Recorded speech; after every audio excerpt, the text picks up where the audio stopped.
সুপ্রিয় শ্রোতা, গল্প পাঠের আসর চ্যানেলে শুনতে যাচ্ছেন সৈয়দ মুজতবা আলী রচিত পঞ্চতন্ত্র বইটির পঞ্চম পর্ব। আমি ওয়ারা কারিম, সাথে থাকুন। বর্ষা। কায়রোতে বছরে কয় ইঞ্চি বৃষ্টি পড়ে এতদিন বাদে সে কথা আমার আর স্মরণ নেই। আধা হতে পারে, শিকিও হতে পারে। দিনের পর দিন, মাসের পর মাস মেঘমুক্ত নীল আকাশ দেখে দেখে আমার তো প্রথমটাই মনে হয়েছিল এ দেশে বুঝি আদপেই বৃষ্টিপাত হয় না। আর গাছপালার কি দুরবস্থা, পাতাগুলোর কি অদ্ভুত চেহারা। সাহারার ধুলো উড়ে এসে চেপে বসেছে পাতাগুলোর গায়ে। সিন্দবাদের কাঁধে যেরকম পাগলা বুড়ো চেপে বসেছিল। সে ধুলা সরানো ২-১০টা হৌজের কর্ম নয়। ক্যাফেতে বসে গাছগুলোর দিকে তাকিয়ে তাকিয়ে প্রায় ভাবতুম, এদের কপালে কি কোনো প্রকারের মুক্তি স্নান নেই? সুদানের একটি ছেলের সঙ্গে আলাপ হলো। সে বললে তার দেশে নাকি ৬০ বছরের পর একদিন হঠাৎ কয়েক ফোঁটা বৃষ্টি নেমেছিল। মেয়েরা, কাচ্চা বাচ্চারা, এমনকি গোটা কয়েক জোয়ান মদ্য পর্যন্ত হাউমাউ করে কান্নাকাটি জুড়েছিল।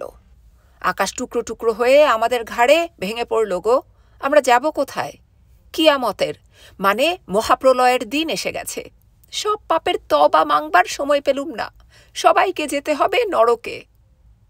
গাঁও বুড়োরা তখন নাকি সান্ত্বনা দিয়ে বলেছিল, এতে ভয় পাবার কিছু নেই। আকাশ টুকরো টুকরো হয়ে ভেঙে পড়ছে না। এ যা নাপছে সে জিনিস জল। এর নাম মতর, অর্থাৎ বৃষ্টি। সুদানি ছেলেটি আমাকে বুঝিয়ে বললে, আরবি ভাষায় মতর অর্থাৎ বৃষ্টি শব্দটি আছে, কারণ আরব দেশে মাঝে মাঝে বৃষ্টি হয়। কিন্তু সুদানে যে আরবি ভাষা প্রচলিত, সে ভাষায় মতর শব্দ কখনো ব্যবহৃত হয়নি বলে সে শব্দটি সুদানি মেয়ে ছেলেদের সম্পূর্ণ অজানা। সুদানে যাই হোক, কিন্তু একদিন যখন হঠাৎ কায়রোতে বৃষ্টি নামল, আমি তখন আনন্দে আত্মহারা হয়ে ক্যাফে ছেড়ে রাস্তায় বেরিয়ে পড়লুম।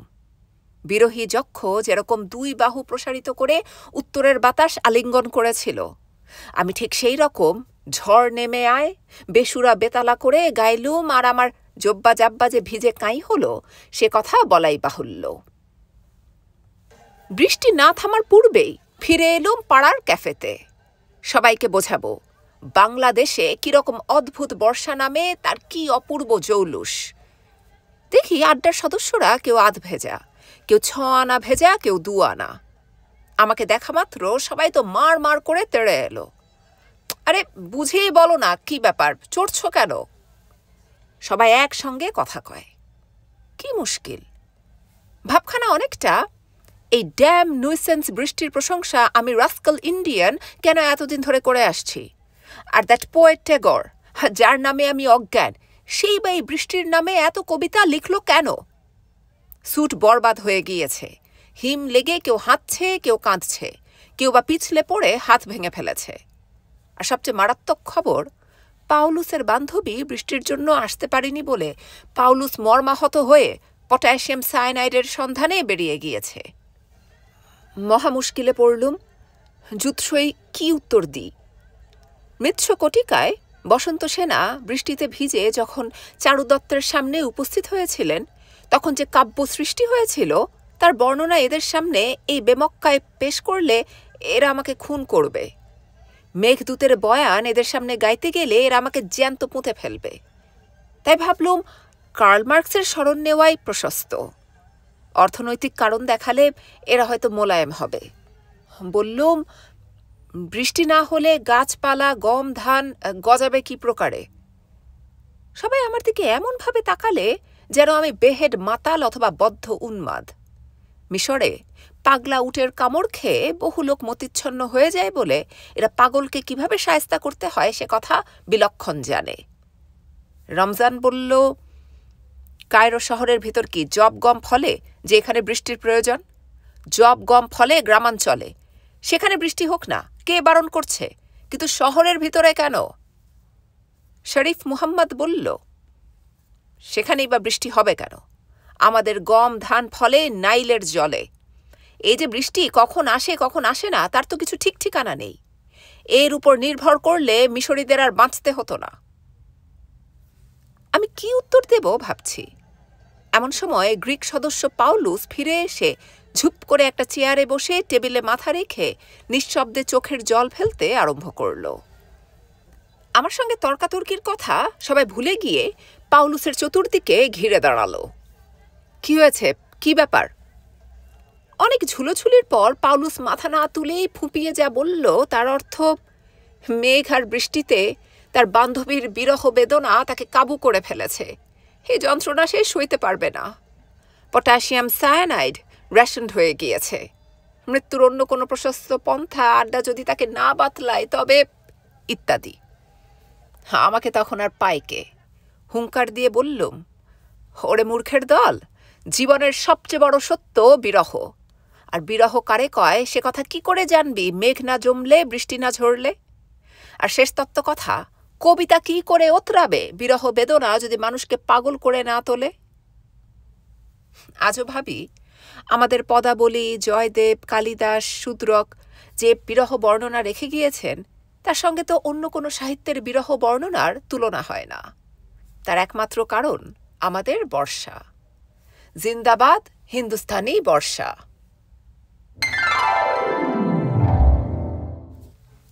প্যারিস। জার্মান ভাষায় একটা গান আছে যার অর্থ, প্যারিসের মেয়েগুলো কি মিষ্টি, যখন তারা কানের কাছে গুনগুনিয়ে বলে, মসিও আমি তোমারই। সবাই হেসে হেসে তাকায়। সবাই কথা বলবার সময় তুমি বলে ডাকে, আর কানে কানে বলে, তোমায় ছেড়ে আর কারো কাছে যাব না। কিন্তু হায়, শুধু তোমাকেই না, আরও 5 জনকে তারা ওই রকম ধারাই বলে। ইংরেজিতে বলে carrying coal to Newcastle. হিন্দিতে বলে বরেলি মে বাঁশ লে জানা। পেরোলিতে নাকি প্রচুর বাঁশ জন্মে। রাসানে বলে তুলা শহরে সামোভার নিয়ে যাওয়া। সেখানে নাকি পৃথিবীর বেশিরভাগ সামোভার তৈরি হয়।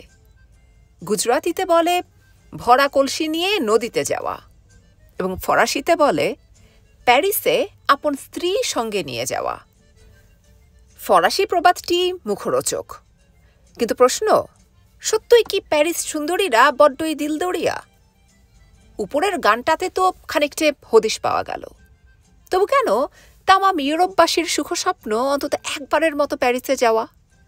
এমনকি যে জার্মান ফরাসি জাতটাকে দু চোখের দুশ্মন বলে জানে, সেও ফরাসিনীর নাম শুনলে বেএখতেয়ার হয়ে পড়ে। হিন্দুর কাশী দর্শনাভিলাষ, মুসলমানের মক্কা গমন তার কাছে নস্যি। এ অধম ছেলেবেলায় এক ভস্মাজ্জি বামুনের খপ্পরে পড়েছিল। তিনি তার মাথায় তখনই গবেষণার পোকা ঢুকিয়ে দিয়েছিলেন।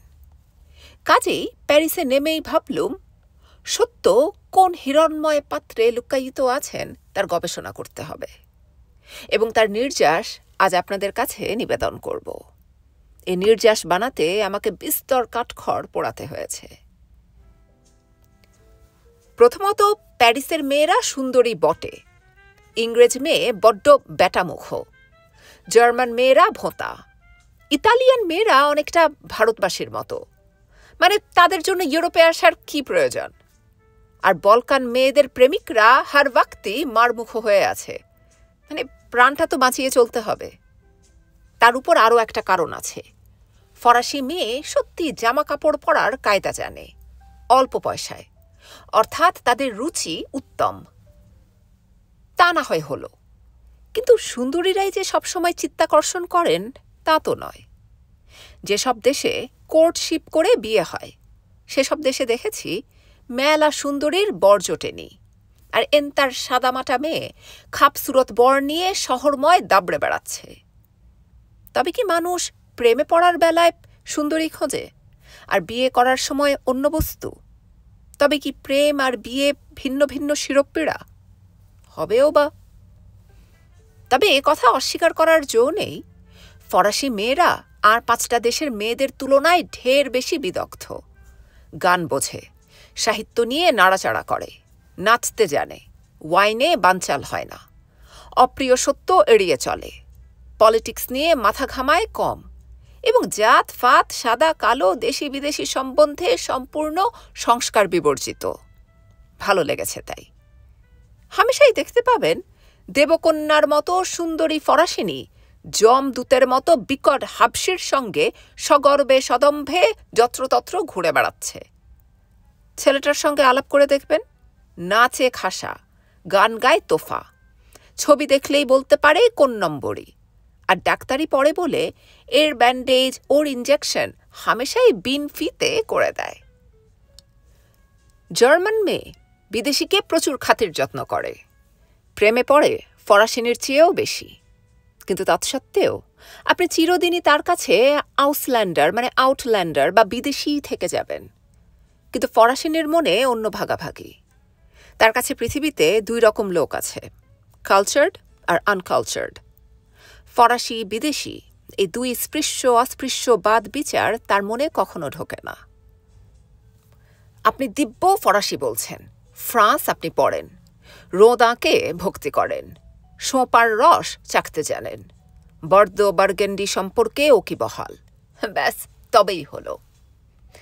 কোনো ইংরেজ বন্ধুকে যদি আপনি ফরাসিনীর সঙ্গে আলাপ করিয়ে দেবার সময় সসম্ভ্রমে ভারতীয় কায়দায় বলেন ইনি অক্সফোর্ডের গ্র্যাজুয়েট, তবে ফরাসিনী অত্যন্ত গম্ভীর মুখে শুধাবে, কোন সাবজেক্ট মহাশয়, টেনিস না ক্রিকেট? ফরাসিনীর বিশ্বাস অক্সফোর্ডে মাত্র ওই দুই কর্মই হয়।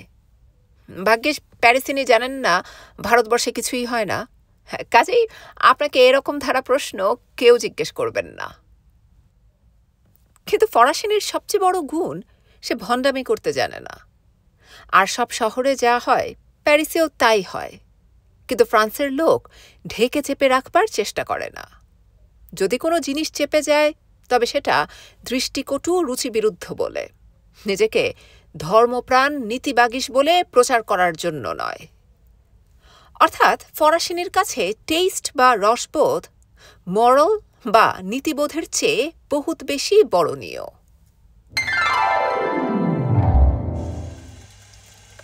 আজব শহর কলকাতা। আজব শহর কলকাতা ছেলেবেলা থেকে শুনে আসছি, বুড়ো হতে চললুম তবু তার প্রমাণ পেলুম কমই। তাই নিয়ে একখানা প্রামাণিক প্রবন্ধ লিখব ভাবছি। এমন সময় নামলো জোর বৃষ্টি। সমীরণে পথ হারানোর বেদনা বেজে উঠল, কারণ যদিও পথ হারাইনি তবু সমস্যাটা একই। ছাতা নেই, বর্ষাতি নেই, ট্রামে চড়বার মতো তাগদও আর নেই। বাস মাথায় থাকুক, ট্যাক্সি চড়তে বুক কচকচ করে। কাজেই বাড়ি ফেরার চিন্তার বেদনাটা পথ হারানোর মতোই হলো। এমন সময় সপ্রমাণ হয়ে গেল কলকাতা আজব শহর। সামনে দেখি বড় বড় হরফে লেখা ফ্রেঞ্চ বুক শপ। খেয়েছে নিশ্চয়ই কোনো ফরাসি পথ হারিয়ে কলকাতায় এসে পড়েছে, আর যে দুটি পয়সা ট্যাকে আছে তাই খোয়াবার জন্য ফরাসি বইয়ের দোকান খুলেছে। বাঙালি প্রকাশকরা বলেন, শুধু ভালো বই ছাপিয়ে পয়সা কামানো যায় না, রদ্দি উপন্যাস গাদা গাদা ছাপতে হয়। কথাটা যদি সত্যি হয় তবে শুধু ফরাসি বই বেচে এ দোকানে মুনাফা করবে কি প্রকারে? তাই আন্দাজ করলুম এই ফ্রেঞ্চ বুক শপ বোধহয় হাতির দাঁতের মতো, শুধু দেখবার জন্য, চিবোবার জন্য দাঁত রয়েছে লুকোনো। অর্থাৎ বইয়ের দোকানের নাম বাইরে থেকে যদিও ফ্রেঞ্চ বুক শপ, ভিতরে গিয়ে পাবো অন্য মাল, খুশবাই, সাঁঝের পীর, লোধ্র রেণু, ওষ্ঠ রাগ। সেই ভরসায় ঢুকলুম। বৃষ্টিটাও জোরে নেমেছে। না, আজব শহর কলকাতাই বটে। শুধু ফরাসি বই বেচেই লোকটা পয়সা কামাতে চায়। গাদা গাদা হলদে আর সাদা মলাটওয়ালা এন্তার ফরাসি বই, কিছু সাজানো গোছানো, কিছু যত্রতত্র ছড়ানো। ফরাসি দোকানদার কলকাতায় এসে বাঙালি হয়ে গিয়েছে।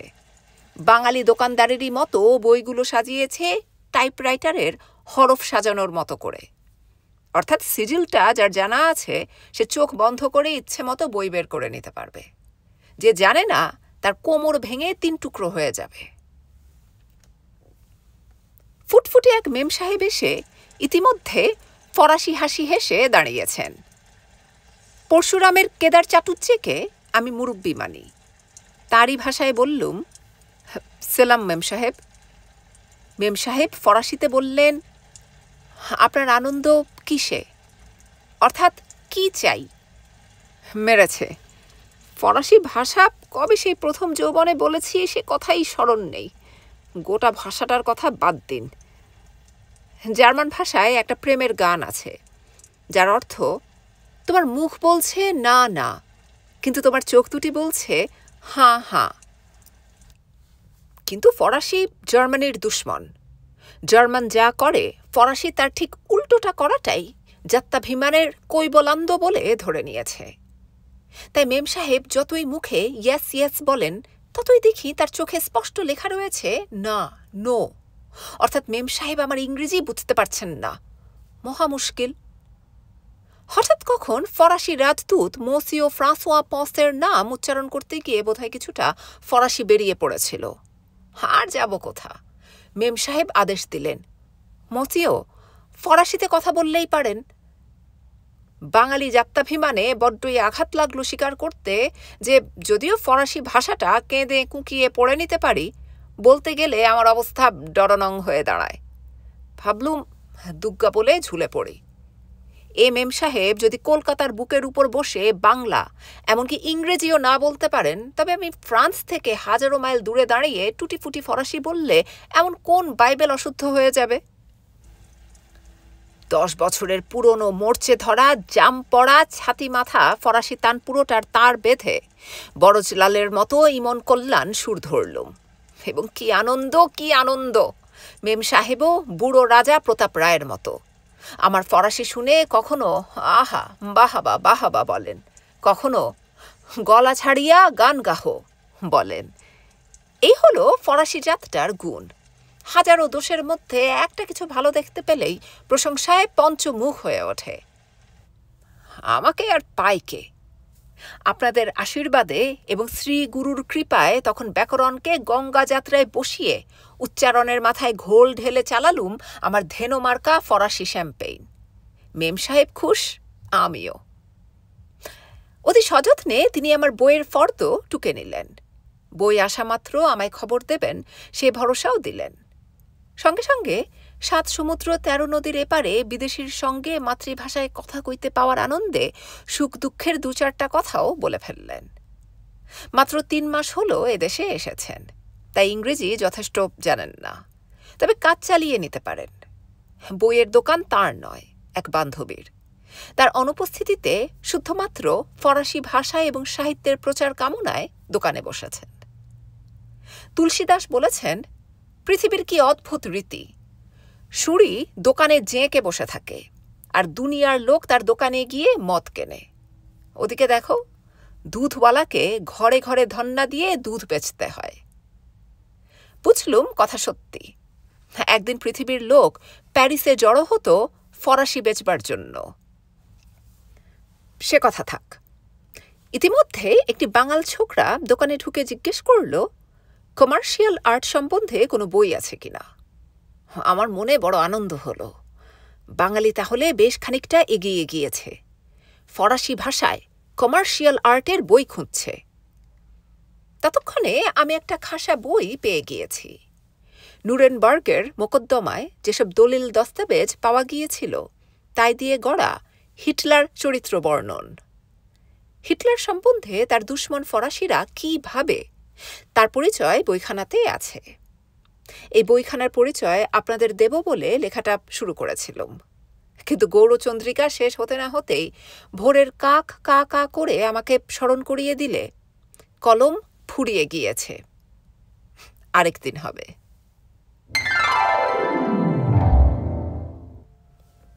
কিসের সন্ধানে? হটেনটটদের কথা আলাদা। শিক্ষা লাভের জন্য তারা যেখানে খুশি যেতে পারে। এ কথা তাদের ভাবতে হয় না যে শিক্ষা লাভ করতে যাচ্ছি সেটা আবার দেশের ঐতিহ্যের সঙ্গে খাপ খাবে তো, কারণ কোনো প্রকারের ঐতিহ্যের কণা মাত্র বালাই তাদের নেই। ইংরেজ শাসনের ফলে আমরা প্রায় হটেনটটের পর্যায়ভুক্ত হয়ে পড়েছিলাম। আর কয়েকটি বৎসর মাত্র ইংরেজ এদেশে থাকলে আমরা একে অন্যকে কাঁচা খেয়ে ফেলতে আরম্ভ করতুম। ইংরেজ গিয়েছে, তাই এখন প্রশ্ন উঠেছে আমরা বিদ্যা লাভ করতে যাব কোন দেশে। এতদিন এ প্রশ্ন কেউ শুধাত না। টাকা থাকলেই ছোকরারা ছুটত হয় অক্সফোর্ডের দিকে, নয় কেমব্রিজের পানে। সেখানে সিট না পেলে লন্ডন কিংবা এডিনবরা। কি আশ্চর্য মতপরম! এই ভারতবর্ষে একদিন বিদ্যা শিক্ষার এমনই উৎকৃষ্ট ব্যবস্থা ছিল যে গান্ধার, কম্বোজ, বাল্হিক, তিব্বত, শ্যাম, চীন থেকে বিদ্যার্থী শ্রমণ এদেশে আসত সত্যজ্ঞান লাভ করার জন্য। এবং বিংশ শতকে দেখলুম এই ভারতবর্ষের লোকই ধেয়ে চলেছে ইংল্যান্ডের দিকে বিদ্যা লাভের জন্য। ভারতীয় ঐতিহ্য তখন তার দুরবস্থার চরমে পৌঁছেছে। রাধার দুরবস্থা যখন চরমে পৌঁছেছিল তখন যমুনার জল উজানে বয়েছিল। হে কথা তাহলে মিথ্যা নয়। কিন্তু আমাদের ছেলেরা যে ইংল্যান্ডের পানে উজান স্রোতের মতো বয়ে চলেছিল, সেটা তো রাতারাতি বন্ধ করে দেওয়া যায় না। পরাধীনতা মুরগিটার গলা কাটা যাওয়ার পরও সে খানিক দূর পর্যন্ত ছুটে যায়, তারপর ধপ করে মাটিতে পড়ে। তাই এই বেলা জমা খরচ নিয়ে নেওয়া ভালো। ভারতীয় ছেলে ইউরোপে পেত কি, যেত কিসের আশায়? রবীন্দ্রনাথ বিশ্বভারতী প্রতিষ্ঠা করার সময় বলেছিলেন, ইউরোপকে আমরা চিনলুম ইংল্যান্ডের ভেতর দিয়ে। তাই আমাদের প্রায় সকলেরই বিশ্বাস ইংল্যান্ড আর ইউরোপ একই জিনিস। ইংল্যান্ডের অনেক গুণ আছে, সে কথা কেউ অস্বীকার করবে না। কিন্তু ইউরোপীয় বৈদগ্ধ্য ভাণ্ডারে যে ইংল্যান্ড তেমন কিছু হিরে মানিক জমা দিতে পারেনি, সে কথাও সত্য। ইউরোপীয় বৈদগ্ধ্যের অপ্রতিদ্বন্দ্বী কুতুব মিনার বলতে যাদের নাম মনে আসে, মাইকেলঅ্যাঞ্জেলো, রদা, রাফায়েল, সেজান, বেটোফেন, ওয়াগনার, গেটে, টলস্টয়, দেকার্ত, কান্ট, পাস্তোর, আইনস্টাইন ইংল্যান্ডে জন্মায়নি। তাই রবীন্দ্রনাথ চেয়েছিলেন বিশ্বভারতীতে যেন ফ্রান্স, জার্মানি, ইটালি, রুশ থেকে জ্ঞানীগুণীরা এসে এদেশের ছেলেমেয়েদের সামনে ইউরোপীয় সংস্কৃতির পূর্ণাঙ্গ চিত্র তুলে ধরেন। রবীন্দ্রনাথ যতদিন বেঁচে ছিলেন ততদিন বহু গুণী শান্তিনিকেতনে এসেছেন। বহু ছাত্র তাদের কাছ থেকে নানা প্রকারে বিদ্যা আহরণ করেছে। কিন্তু আজ শান্তিনিকেতনে সে মেলা আর বসে না। তবু আমার বিশ্বাস, বাঙালি যদি আত্মবিশ্বাস না হারায়, তবে এই শান্তিনিকেতনেই, দিল্লি, এলাহাবাদ, আহমেদাবাদে নয়, এই শান্তিনিকেতনের পঞ্চবটির তলাই একদিন পঞ্চমহাদেশ সম্মিলিত হবে। আমাদের দেখতে হবে এই পঞ্চবটি যেন ততদিনে শুকিয়ে না যায়। ভারতীয় ছেলে যে ইংল্যান্ডে পড়াশোনা করতে যেত, তার কারণ এই নয় যে তাদের সবাই ধরে নিয়েছিল ইংল্যান্ডই ইউরোপের প্রতীক। তারা ধরে নেয়নি যে ইউরোপ থেকে যা কিছু শেখবার মতো আছে তার তাবৎ সম্পদ অক্সফোর্ড, কেমব্রিজেই পাওয়া যায়। এদের ভিতর অনেক ছেলেই জানত শিল্পকলার জন্যে ফ্রান্স এবং বিজ্ঞান দর্শনের জন্যে জার্মানিতেই গঙ্গোদক পাওয়া যায়। অভাববশত তারা যে তখন কুপদকের সন্ধানে যেত তাও নয়। তার একমাত্র কারণ, চাকরি দেবার বেলায় ইংরেজ এ জলেরই কদর দেখাতো বেশি। এতে আশ্চর্য হবার মতো কিছু নেই। আয়ানও চাইতেন না যে রাধা যমুনার জল আনতে যান, পাছে কৃষ্ণের সঙ্গে সেখানে তার দেখা হয়ে যায়। ইংরেজও চাইত না যে ফ্রান্স, জার্মানি গিয়ে আমরা সভ্য ইউরোপকে চিনে ফেলি। আয়ান, ইংরেজ দুজনেই তাই কুপদক সম্প্রদায়ের মুখপাত্র। জানি আমার পাঠক মাত্রই টিপ্পনী কাটবেন আমি বড্ড বেশি প্রাদেশিক, কিন্তু তাই বলে তো আর ডাহা মিথ্যা কথা বলতে পারি নে। নিবেদন করতে বাধ্য হচ্ছি যে ইংল্যান্ড বর্জন করে তবু যে কয়টি ছেলে প্যারিস, বার্লিন, মিউনিক, ভিয়েনায় জ্ঞানের সন্ধানে যেত, তাদের অধিকাংশই বাঙালি। আশা করি এ কথা কেউ বলবেন না যে বাঙালির ট্যাঁকে এত বেশি কড়ি জমে গিয়েছিল যে সেগুলো ওড়াবার তালে সে প্যারিস যেত, জার্মান ঘুরত। বরঞ্চ বাঙালির বদনাম সে চাকরির সন্ধানে প্রাণ পর্যন্ত বিসর্জন দিতে পারে। এক অখ্যাতনামা কবি, বাঙালি কবি, চাকরি বাঁচানো সম্পর্কে আপিস ধাবমান বাঙালি কেরানির মুখ দিয়ে বলিয়েছেন, ভরা পেটে ছুটতে মানা, চিবিয়ে খাওয়া স্বাস্থ্যকর, চাকরি আগে বাঁচাই দাদা, প্রাণ বাঁচানো সে তারপর। যে অন্যের জন্য বাঙালি কেরানিগিরি করে, সে অন্ন পর্যন্ত বাঙালি কেরানি ধীরে সুস্থে খেয়ে আপিস যেতে পারে না। এত বড় প্যারাডক্স, এত বড় স্বার্থত্যাগ বাংলাদেশের বাইরে আপনি পাবেন না। আমি বলি, আর আপনার কথায় কান দেব না, বাঙালিরই ঈষৎ রসবোধ ছিল, তাই সে প্যারিস যেত। প্যারিসে এক প্রকারের হতভাগ্য চিত্রকরের দল আছে। এদের নাম পেভমেন্ট আর্টিস্ট। এরা আবার দুই সম্প্রদায়ে বিভক্ত। এদের ভিতর যারা কিঞ্চিত খানদানি, তারা আপন ছবি ফুটপাতের রেলিংয়ের উপর ঝুলিয়ে রেখে একপাশে চুপ করে দাঁড়িয়ে থাকে। আপনি যদি কোনো ছবি সম্বন্ধে কিছু জানতে চান, তবে সে পরম উৎসাহে আপনাকে বাতলে দেবে ছবিটার তাৎপর্য কি। আপনি যদি সঙ্গে সঙ্গে উৎসাহ দেখান, তবে সে তার তাবৎ ছবির ঠিকুজি, কুলজি, নারী, নক্ষত্র সব কিছু গড়গড় করে বলে যাবে। আর যদি আপনি একখানা ছবি কিনে ফেলেন, এ জাতীয় অলৌকিক ঘটনা অতিশয় রাঙা শুক্রবার ছাড়া কখনো দৃষ্টিগোচর হয় না। তবে সে আপনাকে অ রিভোয়া জানাবার সময় কানে কানে বলে দেবে, এ ছবি কিনে আপনি ভুল করেননি মসিও। এ ছবি দেখবার জন্য তামাম পৃথিবী একদিন আপনার দৌড়ের গড়ায় ধন্যা দেবে। অবশ্য ততদিনে সে উপোস করে, শেষটায় সেদিন না দেখেই সে মরে, শীতে এবং ক্ষুধায়। এদের চেয়েও হতভাগ্য চিত্রকর আছে। তাদের রং আর ক্যানভাস কেনবার পয়সা পর্যন্ত নেই, তাই তারা রঙিন খড়ি দিয়ে ফুটপাথের একপাশে ছবি এঁকে রাখে। প্যারিসের ফুটপাথে 12 মাস পুজোর ভিড়, তাই এদের ছবি আঁকতে হয় অপেক্ষাকৃত নির্জন ফুটপাথে।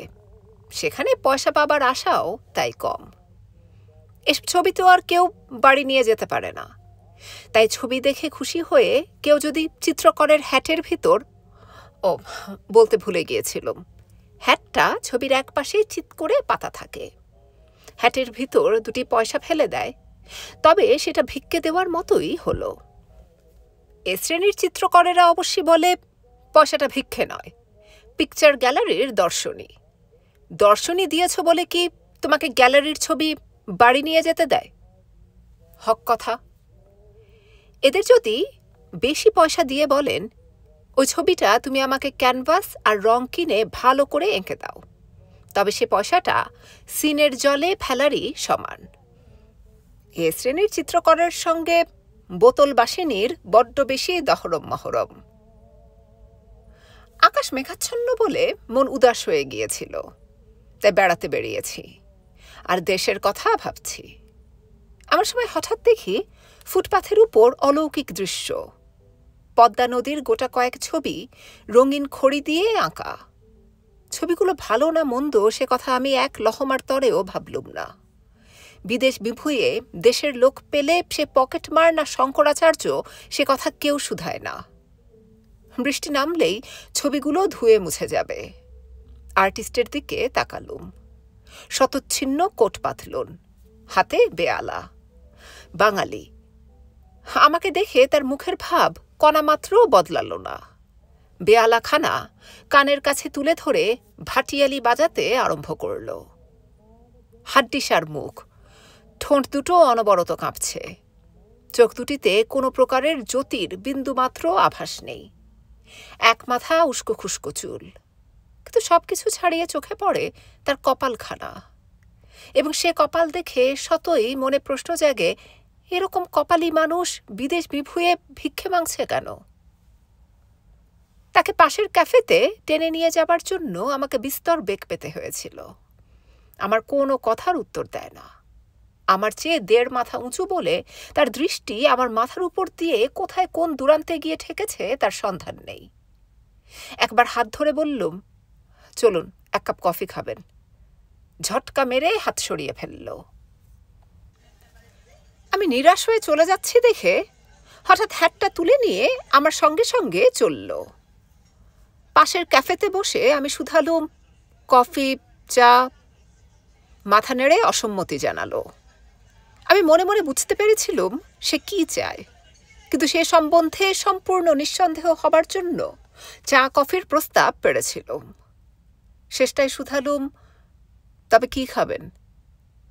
একটি কথা বলল, আপসাঁত, দুনিয়ার সবচেয়ে মারাত্মক মাদকদ্রব্য।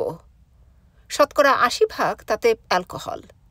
এ মদ মানুষ 3-4 বৎসরের বেশি খেতে পারে না। তারই ভিতর হয় আত্মহত্যা করে, নয় পাগল হয়ে যায়, না হয় অ্যালকোহলিক বিভীষিকা দেখে দেখে এক মারাত্মক রোগে চিৎকার করে করে শেষটায় ভিড়মি গিয়ে মারা যায়। ইঁদুর ছানার নাকের ডগা এ মদে একবার চুবিয়ে নিয়ে ছেড়ে দিলে সে মিনিট তিনেকের ভিতর ছটফট করে মারা যায়। কি বিকৃত মুখ করে যে আর্টিস্ট আবসান্তটা খেলো তার বর্ণনা দেওয়া অসম্ভব। মনে হলো পানীয় যেন আগুন হয়ে পেটে ঢুকতে চায় বলে নাড়ি ভুঁড়ি উল্টে গিয়ে বমি হয়ে বেরোতে চায়, আর সমস্ত মুখে তখন ফুটে ওঠে অসহ্য যন্ত্রণার বিকৃততম বিভীষিকা। চোখ দুটো ফুলে উঠে যেন বাইরের দিকে ছিটকে পড়ে যেতে চায়, আর দরদর করে দু চোখ দিয়ে জল নেমে আসে। আমি মাত্র একটা আবসান্তের অর্ডার দিয়েছিলাম। সেটা শেষ হতেই আমার দিকে না তাকিয়ে নিজেই গোটা তিনেক অর্ডার দিয়ে ঝপাঝপ গিলল। আমি চুপ করে আপন কফি খেয়ে যাচ্ছিলাম। গোটা চারেক আবসাত সে ততক্ষণেই গিলেছে। তখন দেখি সে আমার দিকে তীক্ষ্ণ দৃষ্টিতে তাকিয়ে আছে। এ অস্বাভাবিক ঔজ্জ্বল্য এর চোখে এলো কোত্থেকে? হঠাৎ বলল, আর কেন ছোকরা, এবার কেটে পড়ো, বেটেড, গেভেক, উইথ। কটা ভাষায় সে যে আমাকে পালাতে বলল তার হিসেবই আমি রাখতে পারলুম না। আমি চুপ করে বসে রইলুম, নট নড়নচড়ন, নট কিচ্ছু। একগাল হেসে বলল, দেখলি আমি ভিখিরি নই। এই ভাষা কটি ভাঙিয়ে আমি তোর চেয়ে দামি স্যুট পরতে পারবো, বুঝলি? আবসাঁত দিয়ে প্যারিস শহর ভাসিয়ে দিতে পারবো, বুঝলি? কম্প্রা। আবার চলল ভাষার তুবড়ি। তারপর আমার দিকে তাকিয়ে মিটমিটিয়ে খানিকক্ষণ হাসল, শুধালো, ছবি আঁকতে এসেছিস এ দেশে, না হলে আর্টিস্টের উপরে দরদ কেন বাপু? তা তোর আজানটার কি হলো? না বাঘ গুহা, কিংবা মোগল অথবা রাজপুত?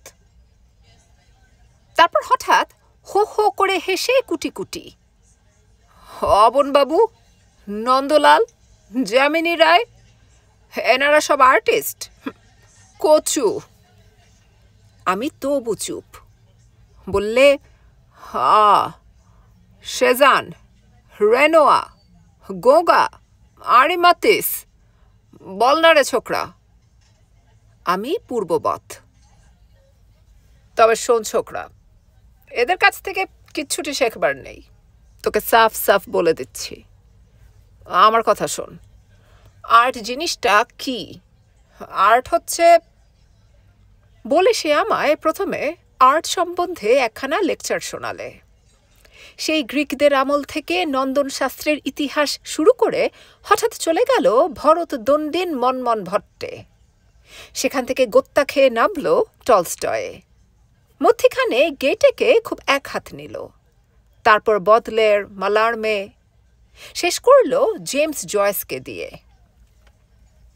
আরও বিস্তর কাব্য, নাট্য, চিত্রের সে উল্লেখ করে গেল যার নাম আমি বাপের জন্মে শুনিনি। তারপর ঝপ করে আরেকটা আবসাঁত গিলে বলল, তোর চোখ থেকে বুঝতে পারছি ছবির তুই বুঝিস কচু পড়া। একবার একটা সাড়া পর্যন্ত দিলি নে। তবে কি তোর শখ মূর্তি গড়াতে? অশোক স্তম্ভের সিঙ্গি, গান্ধারের বুদ্ধ, মথুরার অমিতাভ, এলিফ্যান্টার ত্রিমূর্তি, মাইকেলঅ্যাঞ্জেলোর মোজেস, নটরাজ, বল না। তারপর ছাড়লে আরেকখানা লেকচার। দুনিয়ার কোন জাদুঘরের কোন কোণে কোন মূর্তি লুকানো আছে সব খবর তার নখাগ্র দর্পণে। এইরকম করে লোকটা আর্টের যত শাখা প্রশাখা আছে তার সম্বন্ধে আপন মনে কখনো মাথা নেড়ে, কখনো শব্দ ওজন করে করে, কখনো গড়গড়িয়ে মেলগাড়ির তেজে, কখনো বক্রোক্তি করে সন্দেহের দোদুল দোলায় দুলে ব্যাখ্যান দিল। এ দেশ সে দেশ, সব দেশ মহাদেশের সর্বপ্রকারের আর্ট বস্তুর পাঁচমেশালি বানিয়ে। এরকম পণ্ডিত আমি জীবনে আর কখনো দেখিনি। কিন্তু শেষ পর্যন্ত আমাকে সে চুপ করে আর থাকতে দিল না। বোধহয় নেশা একটু কমে গিয়েছিল, তাই চাপ দিয়ে শুধালো, বল, তুই এদেশে এসেছিস কি করতে? আমি না পেরে ক্ষীণ কণ্ঠে বললুম, লেখাপড়া শিখতে। খুব লম্বা একখানা টেনে বলল, তা তো শিখবে, কিন্তু সঙ্গে সঙ্গে ওয়াইন, শ্যাম্পেইন, আবসাঁত, তার কি হবে? নানা প্রকারের ব্যামো, তার কি হবে? অদ্ভুত অদ্ভুত নয়া নয়া ইনকিলাবি মতবাদ, তার কি হবে? এই হলো মুশকিল। আবসাঁত ব্যামোর চেয়েও ভয়ঙ্কর অর্ধসিদ্ধ অর্ধপক্ক মতবাদ, শুধু ইনকিলাবই নয়, অন্য 5 রকমেরও। আজ পর্যন্ত যেটুকু এদেশে এসেছে তাকেই আমরা সামলে উঠতে পারছি না। আমাদের ঐতিহ্য, আমাদের শিক্ষার সঙ্গে তাকে কি করে মিল খাওয়াবো বুঝে উঠতে পারি নে। অথচ পশ্চিমের সঙ্গে লেনদেনও তো বন্ধ করে দেওয়া যায় না। উপায় কি?